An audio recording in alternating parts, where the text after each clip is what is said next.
just witnessed the murder of my friend on his Snapchat story. I knew something was wrong the second I saw 5 missed calls from my friend Richie. I just never guessed how bad it actually was. That was, until I checked my Snapchat notification. It was a new story from Richie. He's my best friend and doesn't post often, so it must have been something serious. Maybe a relative died or something? I only realized how much worse it really was when I checked the story post.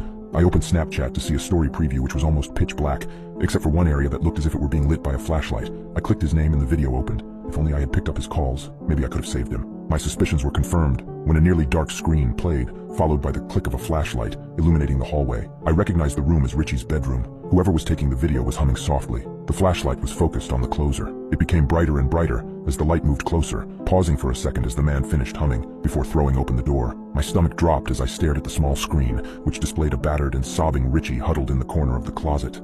"Please just leave me alone, He stuttered, but was cut off as a gloved hand came into view, the light shining brightly off the polished leather. The hand was holding a gun. "Oh, please!" Bang! Richie's head rocked backwards as his brains exploded onto the back wall, eyes rolling into the back of his head and blood pouring out of his nose like a crimson waterfall. I screamed and jumped so violently that my phone fell out of my hands, clattering face down onto the floor. I gasped for air and clung to the shelf for support, gurgling and coughing playing from the speakers of my phone, before a second gunshot rang out and the first video ended. The air seemed to stand still as the only sounds in the store were the hums of the refrigerator and my heavy breathing. I could feel the color drain from my face, my fingers turning ice cold. I collapsed to the floor. I heard a woman gasp and begin dialing someone. It had to be some sort of sick joke, right? I glanced over at my phone, willing myself to pick it up. The screen timer had expired, and I was faced with a black mirror, staring at the stranger in the reflection. Snapchat immediately opened back up, proudly displaying another entry to Richie's final story, posted 30 seconds ago. This one was a picture, a close-up of Richie's face. All the life had drained out of his eyes, and the wall and carpet surrounding his head was nothing but red. Positioned just above the bullet hole was a text box. "First person to view this story is next." The phone slid out of my hand and rested on my leg. I could see the flashing red and blue in the reflective glass of the fridge. The woman pointed over to where I was, and 2 uniformed men walked over. "Sir, what's wrong?" one of them asked, kneeling beside me. I tried to speak, but my mouth was too dry. I slowly turned to face him, staring deep into his eyes, before muttering, "2243 Glen Cove Drive," and pointing at Richie's story. The cops glanced at each other as one stood and took my phone. He watched the story before calling it in on his radio. The rest of the night is a blur. I remember my girlfriend Jessica arrived at the station a few minutes after I got there. She was crying and holding on to me, but I just wasn't present. The cops held onto my phone for evidence, recording the story into their own files before returning it to me. We got into the car and drove home. In complete silence aside from Jessica's sniffling, we pulled into the driveway and I shut off the car and sat back in the seat. "I think I'd like to be alone," I whispered. She seemed taken aback.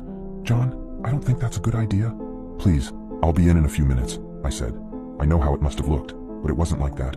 I just needed to clear my head before I said or did something I'd regret. After a few failed attempts of changing my mind, Jessica got out of the car. She closed the door and made her way up to the front door, glancing back a few times before stepping inside. As soon as the front door closed, I burst into tears, holding my face in my hands and digging my fingernails into my skin. I could only think of the 2 missed calls. Was he calling for help? I was on his speed dial, so he may not have had time to dial 911. I was his only lifeline and I let him down. I could have saved him. I felt my phone buzz in my pocket, and I raised my face from my hands, breathing heavily and glancing down at it. I pulled it out of my pocket and glanced at the screen, feeling that familiar feeling of dread and anguish as it notified me that I received a new snap from Richie. My hand began to shake once again as I unlocked it and opened Snapchat. The message was a video of my house, of Jessica talking to me and walking up the stairs, of me sobbing in the driver's seat as it slowly zoomed in until my face took up the entire screen, 5 words written out in the text box. "Jonathan Newport, lucky number 7. I jumped up the stairs to my house and burst through the door, looking around frantically. "Jess, where are you?" I yelled, glancing in various rooms. "We need to call the cops. I ran into the kitchen where Jessica was sitting at the table, phone laying on the surface with Snapchat open. She looked at me, face as white as a sheet.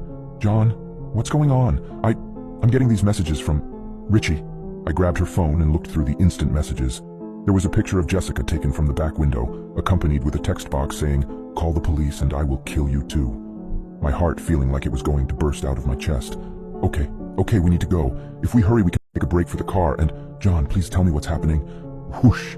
We were thrown into total darkness as the power shut off. Jessica screamed as I stepped back against the wall, holding my arms out in front of me. I began to make my way toward her when the room suddenly lit up. I shielded my eyes and looked in the direction of the light, which was coming from Jessica's phone sitting on the table. It was a message from me. I reached down and patted my pocket, feeling for my phone before groaning.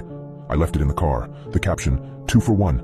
I jumped as a loud creak resonated throughout the house. Jessica gasped, and I clamped my hand over her mouth, listening. I recognized the creak as the loose floorboard directly inside the front door.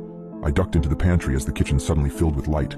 Coming from what I could only guess was the flashlight on my phone. A dark figure stepped into view, and I quickly closed the pantry door, the harsh white light from the phone seeping in through the crack.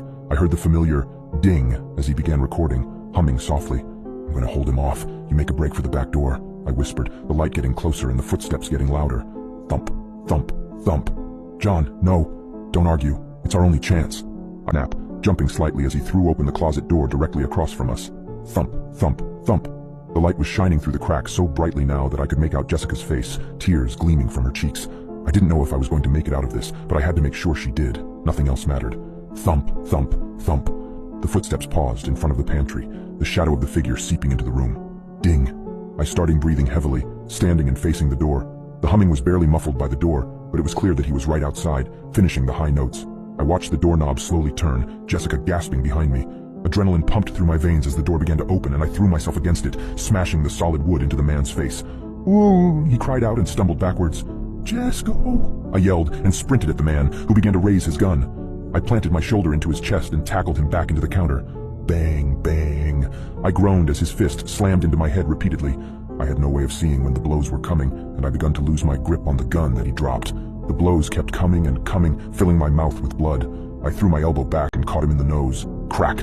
He groaned as his nose snapped and has lost his grip on the gun, falling back. I grabbed the gun and turned to where he was, or to where I thought he was. Bang! The instant light from the muzzle flash revealed that he was right next to me, wearing a balaclava stained with red. I turned once again and fired a shot, the window above his head shattering and glass pieces falling to the floor. He planted his foot into my stomach and pushed me backwards. I yelled as the gun slipped out of my hand and skittered across the floor into darkness. "Die!" a deep voice growled, picking up the phone and shining the light at me, blinding me momentarily. Ding! As soon as the video began recording, he was on me, pressing his free hand into my throat while shining the blinding light in my face. I gasped as his hand cut off my windpipe, clawing at his arms as I choked for air. The light moved closer to my face, but to me it was beginning to fade. I coughed as my final breaths began to leave me, arms swinging wildly. I winced as something cut my knuckles that I recognized as a piece of broken glass. My fingers grasped it and held it tightly, cutting my palm. I grunted as I put all my reaming strength into kicking upwards, catching the psychopath in the groin. He groaned and momentarily let go of my throat and the phone. I stood as quickly as I could and hobbled towards the back door, leaving the gurgling man behind me. I stumbled out the back door and collapsed on the grass, gasping for air. I could hear police sirens in the distance. My face rested on the cool grass, breathing heavily as I regained myself. "Ma'am, are you there?" a voice said behind me. I slowly turned my head to see Jessica's phone laying in the grass, a 911 call still running. A limp body lay next to it, hand outstretched towards the phone. Jessica, I called out, slowly dragging myself towards the body as the sirens grew closer, pulling onto my street. The grass became wetter and wetter as I pulled myself closer to her. The ambulance took us both to St. Andrew's Hospital. Jessica was brought into surgery immediately. The doctors said the bullet missed her vital organs, but their main concern was the amount of blood she lost. The cops told me that the man was nowhere to be found when they searched the house, only signs of a struggle and a whole lot of blood. I sat numbly in the hospital waiting room, replaying the events of the night over and over in my head. A doctor finally emerged from the operating room, his expression grim. My heart dropped. "I'm sorry, we did everything we could, but she lost too much blood. Jessica didn't make it." I collapsed into the chair behind me, tears flooding my eyes. I thought back to our last moment together, her terrified face illuminated by the flashlight. I should have protected her. My phone buzzed in my pocket. I considered throwing it against the wall, but something compelled me to look. With shaking hands, I pulled it out. A notification for a new Snapchat story update from Richie. Impossible. A video popped up, showing Jessica lying motionless on the operating table, doctors swarming around her. The caption read, "Could have saved her if you cared." What? How could he have recorded this? My phone buzzed again. With trembling hands, I opened yet another Snapchat notification from Richie, a selfie of him in the hospital parking garage, wearing a doctor's coat, an ID badge, and a mask covering his injuries. Another caption. "Thanks for the ride. She didn't make it.